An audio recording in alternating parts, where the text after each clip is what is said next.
People who got told it was just anxiety. What was it? My wife was misdiagnosed with panic disorder for a long time. Turns out it was epilepsy, and she was having seizures, not panic attacks. Same, misdiagnosed as fat and anxious for 17 years until I had a tonic-clonic in front of my spouse and bit both sides of my tongue off. Apparently, just panic attacks don't do that. I'm glad she got to the bottom of it. I feel this happens a lot to women. I was told it was panic attacks, but it was actually autistic meltdowns. Well, a woman I knew kept having pain around her jaws for weeks and later on a crushing feeling on her chest. Everyone said she probably had anxiety or maybe tooth pain. Turns out she was having a heart attack. Heart attack can apparently show up as jaw pain or toothache too. Yes, about 15 years ago my mom went to urgent care complaining of jaw-tooth pain. They first told her she had a sinus infection and gave her some meds. Then a day or two later she went back in. The pain was worse. They said she might be allergic to the medicine they prescribed, so they gave her a different med. Then she went back another day or so later, and they took her more seriously and did more tests. They found her heart rate was 30 BPM, and they med-flighted her for an emergency due to a heart attack. She did survive, but she had to be put into a medically induced coma. And she had a stroke during the coma. It was rough, and she was in the hospital and in PT for a while, but she made it. She has since passed, but that was a crazy ride. Women often experience different symptoms from men when having a heart attack. As soon as I saw jaw, I knew it was a heart attack, but the crushing feeling on her chest should have been a dead giveaway. ADHD. Meds took all the random anxiety away.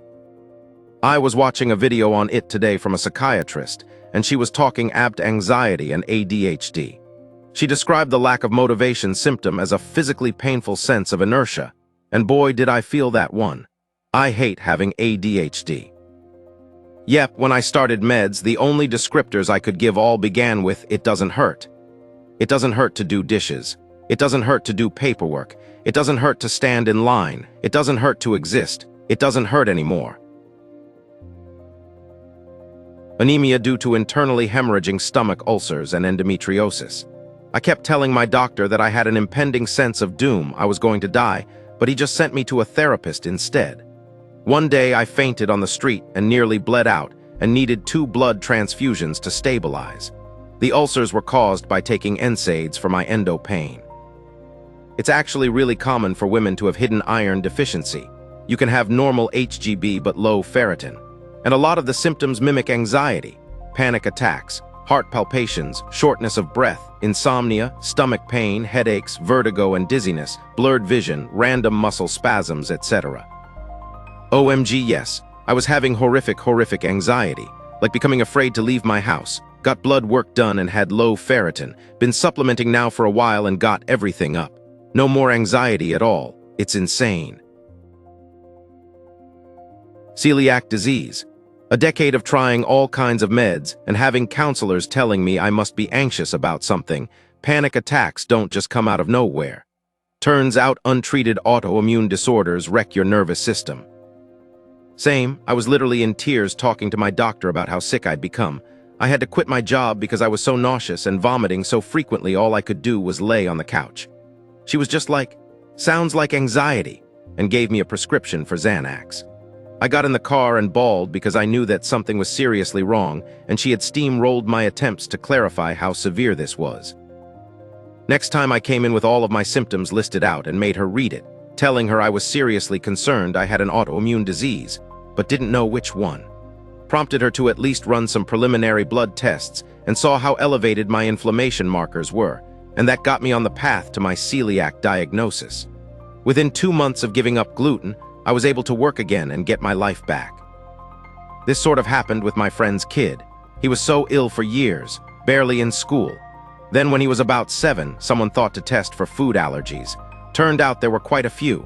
Stopped eating the things that he was allergic to, and now he has a 98% attendance at school and has started growing again.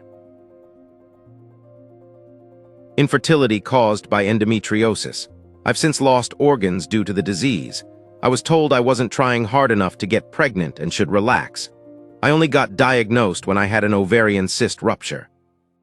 You need to ride him harder.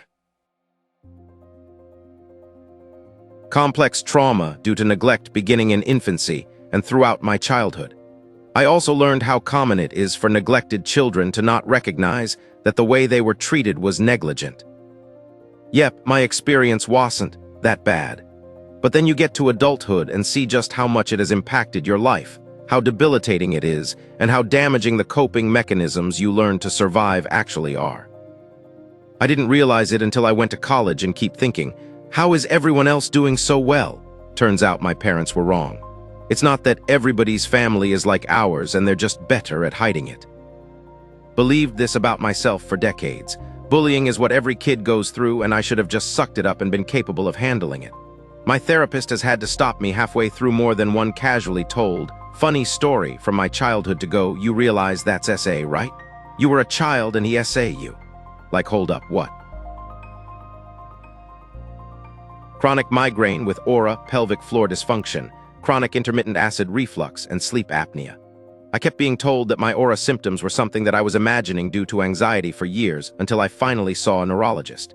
It turned out that I wasn't imagining the vertigo, visual changes, sensory sensitivities, motor difficulties, tinnitus or numbness, tingling, and weakness.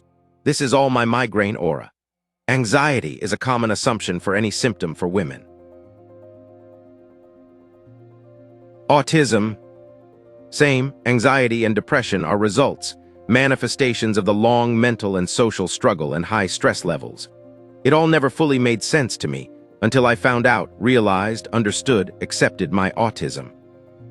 Hey, same, I was trying to treat my anxiety for years and nothing worked. Turns out that OCD was at the core of my problems. Started targeting the OCD and magically I'm a new person. Still have OCD obviously, but it's manageable now. OCD can totally upend your life and livelihood. It goes well beyond being seen as superstitious or resistant to change or anything like that. It involves a compulsion that must be done, and if it isn't, you'll spiral.